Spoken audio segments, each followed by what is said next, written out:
Bom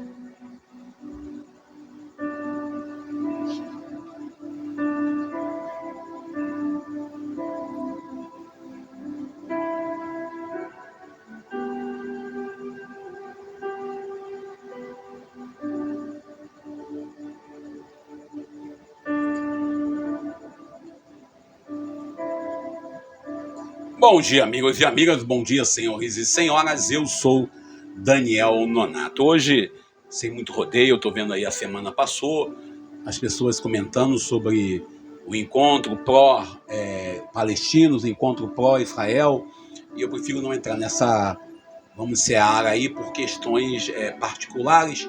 Primeiro porque eu defendo o fim da guerra. Como aconteceu na Ucrânia, onde o pessoal consegue escolher o lado, né? No Brasil, nós estamos nessa vibe agora. Toda vez que acontece uma coisa de forma internacional, alguém diz, é comunismo. E eu fico achando engraçado que eu vi uma notícia, né? Vi um comentário de alguém dizendo que a Folha de São Paulo é comunista, que a TV Globo é comunista, que não sei mais quem é comunista. Olha, o grande fantasma do comunismo que essas pessoas estão enxergando em todos os espaços já não me dão mais no nervo, já não me dão mais nada, nem vontade de responder. Um dia eu falei para uma pessoa que no dia que ela conhecer pelo menos uma linha da fonte primária de Marx ou de Hegel, a gente vai conversar. A gente não está aqui para dizer que o comunismo é bom. Pelo contrário, a gente sabe dos males do comunismo. Aí eu lembro de Adriano Hipólito, que nos ajudou a pensar nisso, quando ele fala que tanto na direita como na esquerda existem males que nós devemos combater. Não adianta a gente querer fazer média com esse ou com aquele tipo de regime, com esse ou com aquele tipo de ideologia. Somos convidados a examinar, a provar, a ver e decidir. E aí eu fico indignado porque alguns amigos enveredam por caminhos que não tem nada a ver com aquilo que Jesus quer. Primeiro, temos aí um grupo de cristãos que estão fanatizados por esse, por aquele candidato, ou por esse, por aquele que já foi presidente, e criam situações que não valem nem a pena comentar. Então hoje eu vou ficar um pouco mais me abster desse comentário e vamos tentar ir direto para o Evangelho, até porque hoje eu estou mais corrido do que ontem. Ontem a gente fez nosso encontro a nível de WhatsApp também, de YouTube. Então, falando em YouTube, por favor, logo no começo, não deixe de deixar seu like aí. Não esqueça de deixar seu like. Não esqueça de deixar seu like. Não esqueça de compartilhar esse vídeo, se você concorda com o meu ponto de vista. E lembrando sempre, esse canal que a gente está falando é um canal particular. Ou seja, não adianta uns e outros quererem aí criar situações. Já foi o tempo em que uns e outros criavam situações quando eu vim aqui para a rede social para me detonar, para poder criar conflitos naquilo que eu exercia. Hoje a gente está em outra seara, estamos em outro nível, e nosso canal sendo particular, a gente fala em nome de quem? Em nome daquele batismo que eu recebi, em nome do sacramento da crisma que eu recebi. Nós não falamos em nome de igreja, grupo ou pastoral. Lembrando que chegamos em novembro, e a gente, quando fala em novembro, a gente sempre fala aí em momentos, né, do encerramento do ano litúrgico. Então, se Deus quiser, no próximo final do mês, vamos ter o encerramento do ano litúrgico, iniciando um novo ano litúrgico. Mas, enquanto é isso, vamos celebrando o ano A. E sabemos bem, eu vou falar para vocês aquilo que eu falo toda vez. O ano litúrgico católico é dividido em alguns ciclos. Primeiro, tempo comum, tempo da Páscoa, tempo da Quaresma e tempo do Advento. Estamos se aproximando do tempo do Advento. E o calendário litúrgico é dividido em 3 dominical. Ano A, Mateus. Ano B, Marcos. Ano C, Evangelho de Lucas. Esse ano, nós lemos o Evangelho de Mateus. Celebramos o ano A. Aí o Evangelho de João entra onde? O Evangelho de João é reservado para os dias especiais, festas, celebrações próprias da igreja, como por exemplo a Semana Santa. Então nós celebramos aí esses 3 anos litúrgicos. Então estamos encerrando. E a gente tem ainda o calendário semanal, que é ano par e ano ímpar. E temos ainda o calendário santoral e o calendário de Nossa Senhora. Ou seja, então nós temos aí algumas dicas para quem é católico, para quem frequenta a Igreja Católica, saber que a liturgia tem uma norma. A semana passada nós celebramos Todos os Santos. Alguém colocou lá, um amigo colocou que celebrarmos Todos os Santos na Igreja do Mundo. Todos os Santos é uma festa que no Brasil ela é transferida para o domingo seguinte, ou seja, domingo passado, lemos o Evangelho de Mateus, capítulo 5, versículo 1 ao 12, porque a gente estava celebrando Todos os Santos. Mas a gente pulou, né, o 31º domingo, tempo comum, por causa disso.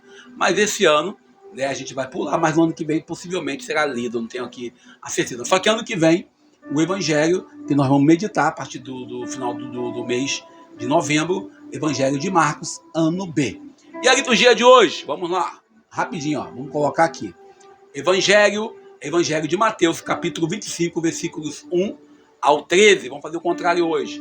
A segunda leitura, primeiro Tessalonicenses, capítulo 4, versículo 13 ao 18.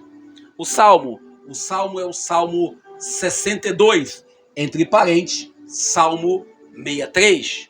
E a primeira leitura é Sabedoria, capítulo 6, versículo 12 ao 16. Repetindo aí, o Evangelho de Mateus, capítulo 25, versículo 1 ao 3. É o Evangelho que nós vamos nos debruçar e meditar. Como eu falei já outras vezes aqui no nosso canal, você que vai ouvir essa pregação, essa reflexão, essa meditação, como quiser chamar, é um momento em que nós vamos nos debruçar somente do Evangelho. Não dá para a gente debruçar nas demais leituras. Inclusive, esse Evangelho de hoje, Mateus 25, 1 ao 13, já lemos ele algumas vezes aqui no nosso canal. Lemos no dia 28 de 8 de 2020, lemos no dia 8 de 11 de 2020 e lemos agora, esse ano, dia 1º de setembro de 2023. Ou seja, é o Evangelho que nós já referimos. Depois eu vou colocar aqui embaixo, para você quiser ver e comparar. Eu não ouvi a pregação, não assisti, até para evitar contaminação. Vai estar aqui embaixo esses links para esses demais vídeos que nós comentamos o Evangelho de Mateus, capítulo 25, versículo 1 ao 13. E ainda olhando para esse Evangelho, primeiro, nós temos que entender que esse Evangelho é lido, geralmente, no dia de Santa Mônica. E aqui nesse Evangelho, nós apresentamos aqui ainda, né, sobre a questão das virgens prudentes. E o que seria uma virgem prudente? Primeiro, a gente quando Jesus traz para nós a parábola das virgens, aqui no capítulo 25, já no sermão escatológico, a gente quando entra nesse evangelho, a gente tem que entrar em primeira coisa, entender qual o contexto que esse texto está sendo lido. E a gente quando fala na mulher que é noiva, no contexto bíblico, a mulher que era noiva era entregue ao seu esposo, ao seu noivo, e aí naquele momento ela já tinha uma obrigação e já tinha ali, vamos dizer assim, um dever para aquele esposo, aquele noivo, para que ela esteja preparada para o dia do casamento. Primeiro, Jesus quer trazer para nós uma relação de matrimônio das 10 virgens com um príncipe, ou seja, esse imaginário religioso de Israel traz para nós essa meditação. Primeiro, que nós temos que entender que Jesus é o noivo, que ele é o noivo e que a igreja é a esposa. E a gente ainda entra nesse contexto que a gente, quando fala da vida conjugal no contexto bíblico, a gente fala no sentido que a mulher confia tudo ao seu homem, aqueles e aquelas que estão aquela que está lhe cortejando. Lembrando sempre que para acontecer o noivado, né, e as núpcias, são 3 momentos. Primeiro, o namoro. E aí no namoro, no contexto bíblico, naquele contexto, é a escolha do marido, a escolha do pai da noiva, a escolha da noiva e também o noivado, para depois vir a núpcia, que é o famoso casamento. E sabemos que no contexto bíblico o casamento durava a festa 3, 4 dias. A etapa do noivado, né, também é o chamado espaço onde a mulher se deixa a preparação, as virgens, é uma celebração grande que nós aqui podemos ler, como todos nós, homens e mulheres desse tempo. E quando fala do óleo, a gente entra na questão do óleo aí que aparece nesse evangelho, é uma leitura prática da nossa preparação. E o que seria esse bendito e santo óleo? E aí Jesus fala das virgens prudentes e virgens imprudentes. E a gente, quando fala da virgem prudente e imprudente, a gente pode trabalhar o óleo de duas maneiras. Primeiro, o óleo é a ação litúrgica, é a oração que nós devemos levar em nossas comunidades. O segundo é a nossa fé. A fé que sai, o óleo é usado para quê? Para gerar, para iluminar, né? Iluminar a noite. Então a fé que nós temos em nossas comunidades, ela deve iluminar a realidade. O noivo que está para vir, o esposo que está para chegar, a parousia anunciada no Evangelho. Manter a lâmpada acesa é manter a fé acesa. As virgens imprudentes, elas cansam-se de esperar. Quando falamos da parousia no contexto de cristão, quando falamos da parousia no contexto do nosso querido, nossa querida realidade, nós queremos lembrar que a parousia foi uma proposta que Jesus nos colocou como condições para instalar o reino dos céus. Durante o Evangelho de Mateus, nós lemos o tempo todo, Jesus fala que o reino dos céus é como isso ou como aquilo. O reino dos céus é como uma semente. O reino dos céus é como um tesouro escondido no campo, como uma pérola. E hoje ele coloca que esse reino, ele virá se nós mantivermos a vigilância, se nós mantivermos a nossa postura de oração, a nossa postura de meditação. E a luz acesa, né? A luz acesa que nós devemos levar em nossas comunidades, a luz acesa que nós devemos manter é para iluminar a realidade do mundo em que vivemos, do mundo em que nós estamos. E Jesus, quando manda ficar vigiando, e ele fala ainda, quando elas, as virgens, falam, não vos conheço, para ser conhecido por Deus, ser conhecido pelo esposo, é preciso estar em prontidão, estar preparada. E aí entramos no contexto lá da reflexão sobre Santa Mônica, o contexto daquilo que o Evangelho nos obriga a meditar. Primeiro, o contexto do noivado, ou seja, a mulher tem que estar pronta para quando o noivo vier, para quando o príncipe chegar. A igreja, ela tem que estar preparada para a volta iminente do Senhor. E aí a gente vê aí algumas postagens das igrejas que pregam uma fé emocional, das igrejas que pregam uma teologia da prosperidade, das igrejas que negociam seus passes, como diz o outro, seus currais, suas ovelhas, para esse ou aquele candidato. E aí nós meditamos de forma muito triste as nossas diversas realidades.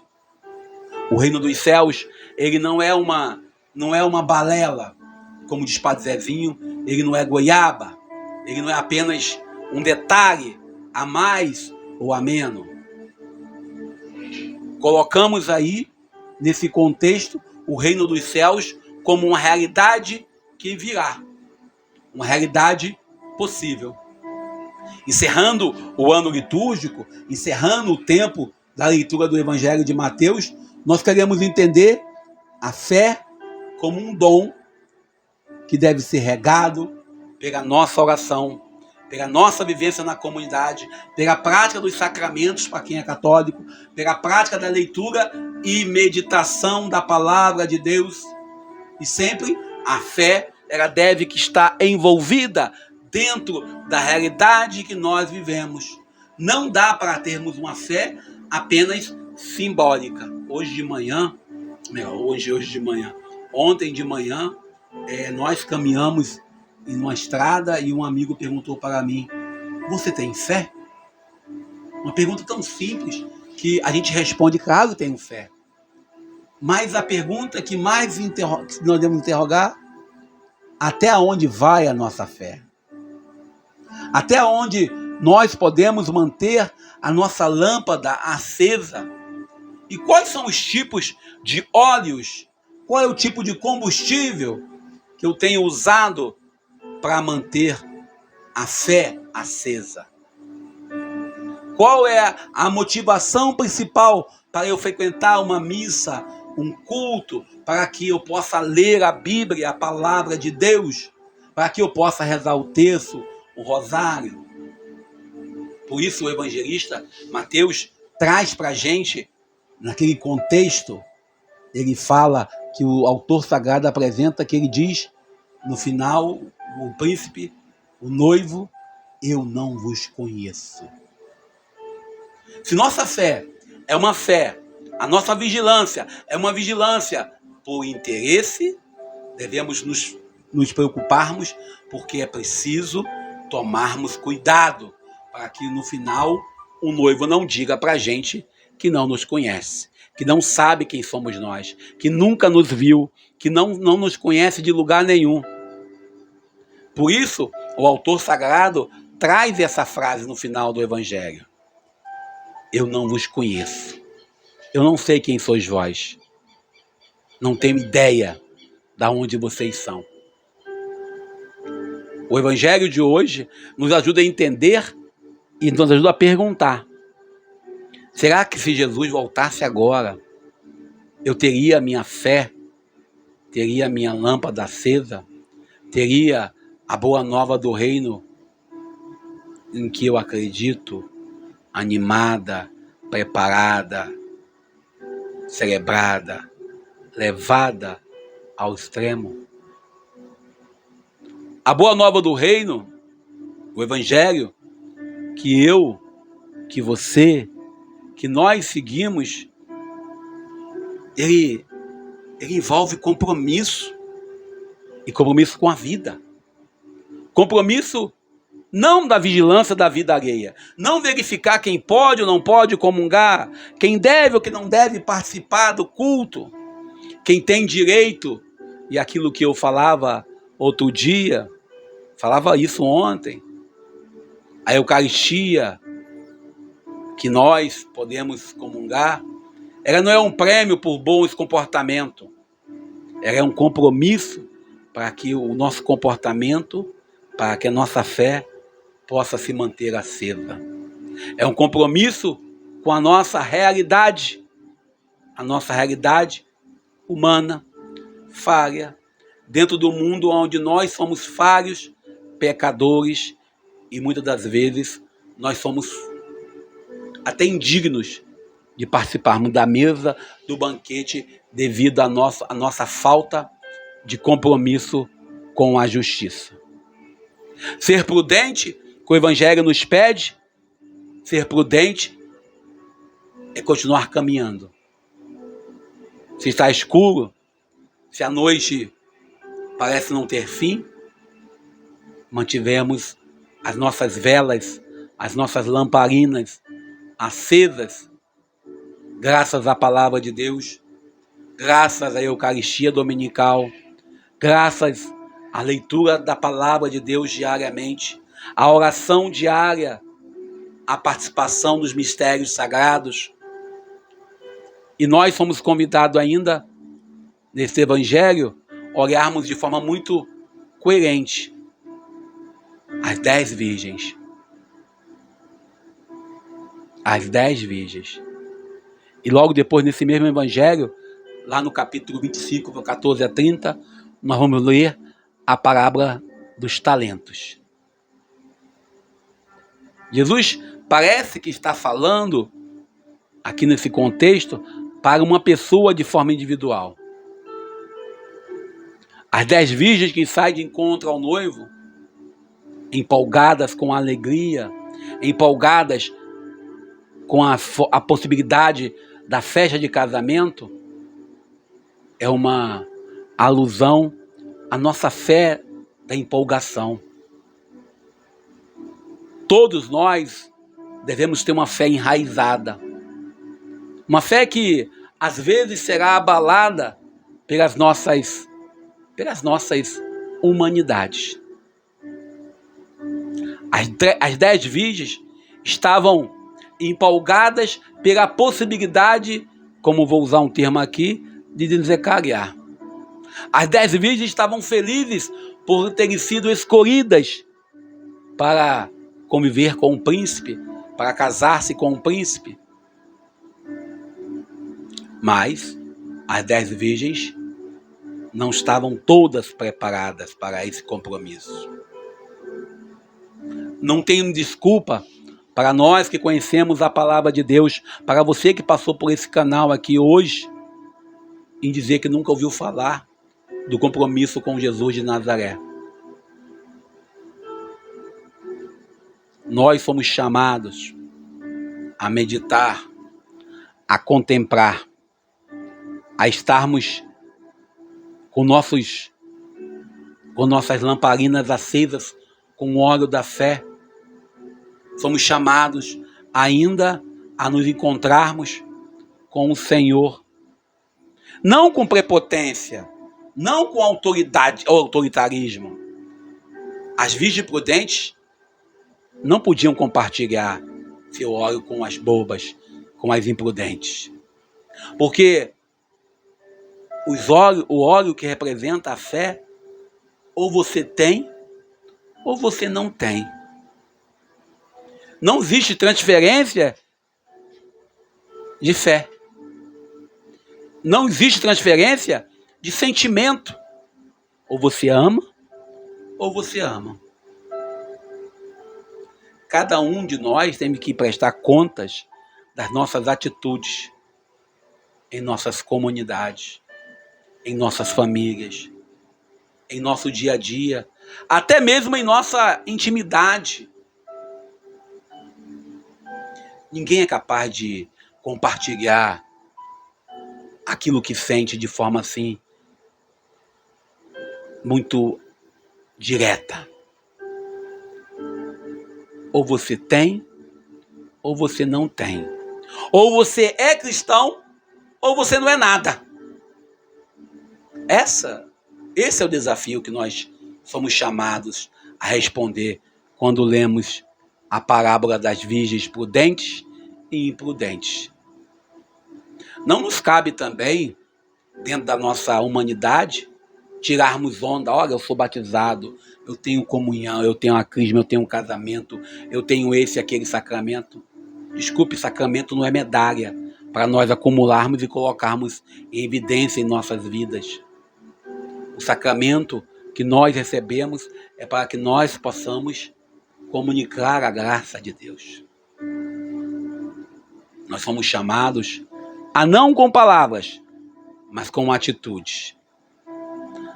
A liturgia de hoje ainda nos pede que sejamos coerentes, prudentes, sábios em nossas escolhas e decisões, em nossas práticas, em nossas, vamos dizer assim, em nossas vivências.